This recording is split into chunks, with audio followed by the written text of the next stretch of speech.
So today we're talking about the electromagnetic spectrum. Now the electromagnetic spectrum is a collection of all the different radiation wavelengths that are traveling through space. And an electromagnetic wave does not require a medium to travel through, which is what allows it to travel through empty space.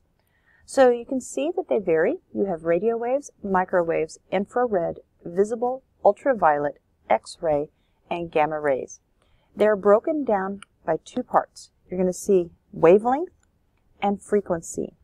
The wavelength is the distance from the top of one wave to the top of the next wave. So from here to here.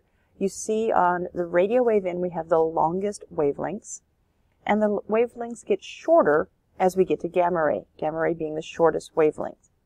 So if we look, make sure that you always look at these numbers. So this side is the shortest wavelength, and you can see that. Look at the number here, 10 to the negative 12. Our radio wave is the longest wavelength, and it's a 10 to the 3. Now, that's exactly opposite of the frequency. Frequency means how often does a wave pass by. So our radio waves, because they're longer, you're going to see fewer of them in a given amount of time. So this would be my shortest frequency, 10 to the 4th. If I go all the way across to gamma radiation, this is going to be my highest frequency, 10 to the 20.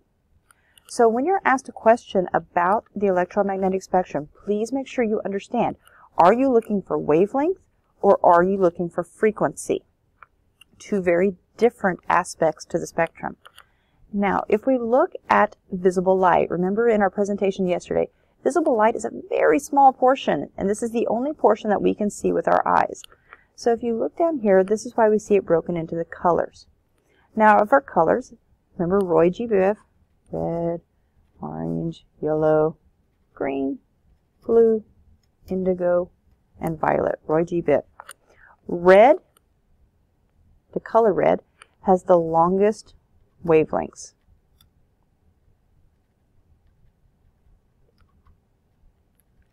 Violet has the shortest wavelengths of the colors.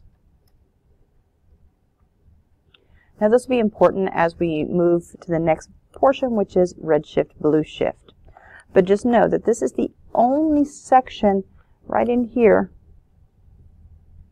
that we can see with our eyes. The rest of these we cannot see. So the electromagnetic spectrum is what astronomers use to gather information about objects in space. And the tool that they would use is called a spectroscope. Now a spectroscope has an opening at one end that allows light to pass through, and it has a lens at the other end. And what it does is it takes the light energy from distant objects and it transforms it into its wavelengths. And so then you can see the object. Now, for these distant objects, they can use this information to identify density, temperature. You could also determine its movement, and you can determine its chemical composition. Now, how can we determine chemical composition? Well, that's because no two elements have the same spectral pattern. So what is a spectral pattern? So if we look right here, the spectral pattern for any object is going to be a line of colors, and then you have these dark lines, and these dark lines are called absorption lines. Now, what's special about these spectral patterns is our elements that we know, the natural occurring elements, hydrogen, here's helium, here's calcium, they have a unique pattern. So if we look at hydrogen, you see it has a thin line, a little bit larger, and then at the very end of blue it's got another absorption line. There's no more lines until we get to that transition into orange to red. There is not another element that has that same pattern of absorption lines. So if a scientist sees this pattern in a star, they know it has hydrogen in it. So you see how they vary? Calcium has a lot more absorption lines than what hydrogen does. You need to be able to read these spectral patterns to identify what's in the star. So if we take a look at our star here, we see it has a dark and then another light, medium, and a dark. Well, if I look, I need to find those same patterns in my stars. So if I look here, there's two lines. Wait, there's two lines there. There's a darker. Look at that. We have this. And we look here.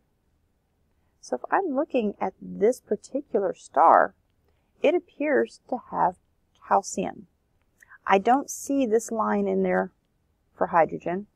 I don't see this line here or this line here for helium. So calcium must be the element in the star. Now you're going to see where there's obviously more than one element. So you have to be able to identify multiple spectral patterns.